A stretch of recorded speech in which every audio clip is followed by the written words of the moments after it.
গোঁফ রেখে একদম নতুন রূপে হাজির হয়েছেন ঢালিউড কিং খান শাকিব খান। সোলজার সিনেমার নতুন লুক প্রকাশের পরই সোশ্যাল মিডিয়ায় হইচই পড়ে গেছে।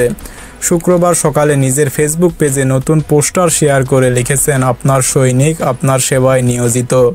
আর সেই এক লাইনেই যেন আগুন ধরিয়ে দিয়েছেন ভক্তদের মনে। এই লুকে দেখা গেছে এক রহস্যময় দৃঢ়চেতা সৈনিককে। ঠোঁটের উপরে ঘন গোঁফ, চোখে তীক্ষ্ণ দৃষ্টি, পুরোপুরি বদলে গেছেন শাকিব খানের আগের চেনা স্টাইল। ভক্তরা বলছেন শাকিবকে নাকি এখন দেখতে রণবীর কাপুরের মতো লাগছে। তবে পরিচালক শাকিব ফাহাদ জানাচ্ছেন এটা হবে এক নতুন যুগের সূচনা। তানজিন তিশা, তৌকির আহমেদ, ABM সুমন সহ বড় তারকাদের নিয়ে এই ডিসেম্বরে বড় পর্দায় আসছে সোলজার সিনেমা। আপনি প্রস্তুত তো? সৈনিকের যাত্রা শুরু হতে যাচ্ছে কিন্তু। Soldier the rise of hope. Subscribe করুন, দেখতে থাকুন আর এক্সক্লুসিভ আপডেট।